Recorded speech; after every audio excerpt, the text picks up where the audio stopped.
नमस्कार। तो एक बार फिर से आप सभी का स्वागत कर रहा हूं मेरे इस नए वीडियो के साथ। इस वीडियो में आज हम डिस्कस करने वाले हैं, अगर आपका 10th लॉर्ड आपके थर्ड हाउस में लगन कुंडली में स्थित हो तो ऐसी कंडीशन में ये प्लेसमेंट को आप कैसे विचार कर सकते हैं, कौन कौन से रिजल्ट इस प्लेसमेंट से आपके चार्ट में देखने को मिलेंगे। देखिए, 10th लॉर्ड अगर थर्ड हाउस में जा रहा है तो थर्ड हाउस कम्युनिकेशन का हाउस है, थर्ड हाउस आपके खुद के एफर्ट का हाउस है।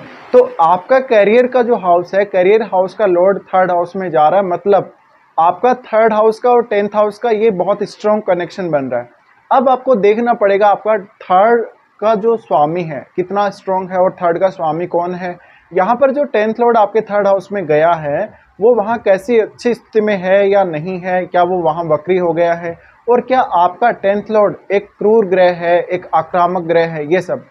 अब इस बात की बहुत हद तक पॉसिबिलिटी है कि आपका जो काम होगा या आपका जो कैरियर होगा वो कोई बिजनेस हो सकता है।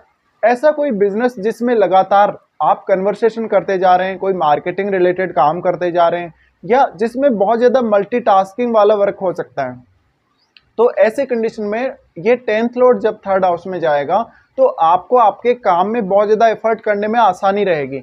इस वजह से आप अपने करियर में बहुत ज़्यादा प्रोग्रेस कर सकेंगे, करियर को बहुत ऊंचाइयों तक लेकर जा सकेंगे। अब 10th लॉर्ड अगर थर्ड हाउस में चला गया तो थर्ड हाउस ऐसा भी घर है, वो साहस का घर है। तो आप अपने करियर वाइज अगर कुछ रिस्क लेना चाहें तो आप उसके लिए भी प्लान कर सकते हो।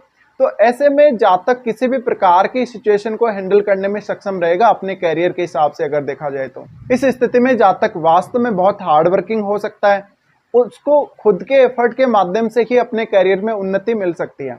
अब आपका जो काम है, आपका जो प्रोफेशन है या आपका कोई भी बिजनेस है, उसमें थर्ड हाउस का कोई ना कोई इन्वॉल्वमेंट अवश्य होगा। ऐसा हो सकता है कि आपका कोई ऐसा बिजनेस है जिसमें लगातार आपको ट्रेवल करना पड़ता हो, यात्राएं करनी पड़ती हो, या जिसमें अपना खुद का प्रयास लगाना पड़ता हो, अपना खुद का एफर्ट लगाना पड़ता हो। थर्ड हाउस जो है वो आपकी क्रिएटिविटी, आपकी खुद की स्किल्स का घर भी है।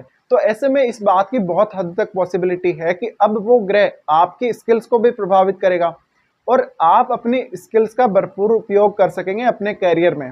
अब 10th लॉर्ड अगर थर्ड हाउस में जा रहा है तो ऐसे में जातक अपने कैरियर के लिए जिस भी प्रकार का टारगेट बनाएगा, अगर वो जिद कर ले अपने कैरियर के लिए तो वो अवश्य ही उस प्रकार के कैरियर में आगे बढ़ सकता है। अब क्योंकि थर्ड हाउस जो है वो मेनली कम्युनिकेशन से, शॉर्ट ट्रेवल से, इन सब से जुड़ा हुआ है, तो ऐसे में आपका चाहे प्रोफेशन कोई भी हो उसमें इन सब की प्रधानता रह सकती है और वहां पर आपके प्रयासों की कीमत होगी, आपके एफर्ट की बहुत ज़्यादा कीमत होगी। इसके अलावा मेनली ऐसा पर्सन जो है वो अपनी हॉबीज या अपने जो इंटरेस्ट हैं उसके, उन पर भी उसको फोकस करना चाहिए, क्योंकि ऐसे में आप अपनी कोई हॉबी को या अपने किसी इंटरेस्ट को एक फुल टाइम कैरियर के रूप में भी चुन सकते हैं। इसके साथ साथ जातक काफ़ी मल्टीटास्किंग होगा अपना काम करने में। हो सकता है कि वो मल्टीपल काम भी कर रहा हो, जैसे कि अपना जॉब भी कर रहा हो और एक अपना कोई बिजनेस कर रहा हो। तो यहाँ पर मल्टीपल पॉसिबिलिटीज बनती हैं आपके लिए, और ऐसा जातक हार्डवर्क कितना भी कर लेगा, रिस्क कितने भी ले लेगा और अपने प्रयासों की कीमत वास्तव में वो समझेगा। तो ऐसे में जातक बहुत ज़्यादा डेडिकेटेड रहेगा अपने कैरियर के प्रति, और वो हर वक्त अपने कैरियर में किसी भी प्रकार का डिसीजन अगर लेना चाहे तो वो क्विकली डिसीजन ले सकेगा, सही समय पर सही डिसीजन ले सकेगा, अपनी पूरी एबिलिटी का इस्तेमाल कर सकेगा। अब आप ये देखें कि जो आपका 10th लॉर्ड जो थर्ड हाउस में गया है, थर्ड हाउस में कोई अन्य ग्रह तो स्थित नहीं है उसके साथ, या फिर आपके 10th हाउस में कौन सा ग्रह स्थित है। इसके साथ साथ आपके थर्ड हाउस लॉर्ड का क्या आपके 10th हाउस से कोई कनेक्शन है, या आपके जो 10th लॉर्ड है उनसे थर्ड हाउस लॉर्ड का कोई कनेक्शन है, ये सब यानी दृष्टि संबंध या युति भी हो सकती है। तो ऐसे कंडीशन में फिर वो जो आपका थर्ड लॉर्ड है, जो आपका थर्ड हाउस का जो स्वामी है, उसका भी मेजर रोल रहने वाला है आपके कैरियर में। तो अब आपको कैरियर उस प्लेनेट के हिसाब से चुनना चाहिए जो आपका 10th लॉर्ड है। हालांकि इसमें आपकी दशा महादशा वगैरह सब कुछ मैटर करेगी, बट अब इस बात की संभावना तो प्रॉपर बन रही है कि आप अपने कैरियर में, अपने काम में बहुत ज़्यादा एफर्ट लगा सकेंगे, स्किल्स का प्रयोग कर सकेंगे, अपनी खुद की वाणी, अपनी खुद की बुद्धि, अपने खुद के विवेक का इस्तेमाल कर सकेंगे। इसके अलावा जो थर्ड हाउस है वो ऐसा हाउस है जहां पर आप ज्यादातर एक लंबे समय तक किसी भी एक स्थान पर टिके हुए नहीं रहेंगे, जहां पर या तो आप सडनली एक स्थान से दूसरे स्थान पर मूव करते रहेंगे या सडनली कुछ ना कुछ चेंजेस अपने काम में या अपने प्रयासों में करते रहेंगे।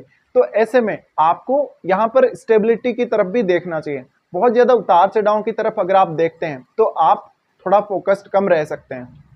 अब आपको ये देखना है क्या राहु केतु जैसे ग्रह से थर्ड हाउस का कोई कनेक्शन है आपके चार्ट में, या आपके 10th लॉर्ड का कोई कनेक्शन है राहु या केतु से, या शनि से कोई कनेक्शन है थर्ड हाउस का या 10th लॉर्ड का। ये सब आपको देखना है। इसके साथ साथ अब यहाँ पर जो आपका 10th लॉर्ड आपके थर्ड हाउस में गया है, जो वहां बैठ गया थर्ड हाउस में, वो आपके 9th हाउस को भी देखेगा। तो 9th हाउस को देखने की वजह से यहाँ पर कुछ हद तक फादर का सपोर्ट, फादर का जो इन्वॉल्वमेंट है वो भी आपके काम में हो सकता है, और आपके गुरुजनों का, आपके हाई स्तरीय जो उच्च स्तरीय जो नॉलेज है उसका भी कहीं ना कहीं इन्वॉल्वमेंट आपके काम में रह सकता है। अब यहाँ पर क्योंकि 10th लॉर्ड जो है वो आपके फादर को भी रिप्रेजेंट करेगा या आपके फादर के प्रोफेशन को भी रिप्रेजेंट करेगा, ऐसी कंडीशन में अब आपके फादर का जो प्रोफेशन है, फादर की जो प्रोफेशनल लाइफ है, उसका इम्पेक्ट भी आपके काम पर पड़ सकता है। और ऐसा भी हो सकता है कि आप अपने काम की वजह से, अपने प्रोफेशन की वजह से फादर को भी बहुत स्ट्रांगली सपोर्ट कर रहे हो सकते हैं। अब आप ये देखें कि आपका जो 10th लॉर्ड है वो आपके चार्ट में अन्य किस भाव का स्वामी है। अगर 10th लॉर्ड आपका सूर्य और चंद्रमा में से अगर कोई ग्रह है तो फिर वो किसी भी अन्य भाव का स्वामी नहीं होगा। अदरवाइज अगर शनि है, मंगल है, बृहस्पति है तो ये अन्य भावों के स्वामी होंगे, और बुध हो तो भी ऐसा होगा। तो आपको ये सब विश्लेषण कर लेना है, ये सब आपको देख लेना है। इसके बाद आपको प्रॉपरली ये पता लग सकेगा कि वास्तव में जो 10th लॉर्ड थर्ड हाउस में बैठा है उसका क्या इंपैक्ट पड़ेगा आपके प्रोफेशन पर, आपके करियर पर, आपके इंटरेस्ट कैसे प्रभावित होंगे, आपकी सोच कैसे प्रभावित होगी, आपके रिस्क टेकिंग एबिलिटी कैसे प्रभावित होगी। अब आपको उसकी जो अदर एस्पेक्ट हैं, जो आपका 10th लॉर्ड है वो कहाँ का एस्पेक्ट कर रहा है, ये भी आपको देखना चाहिए।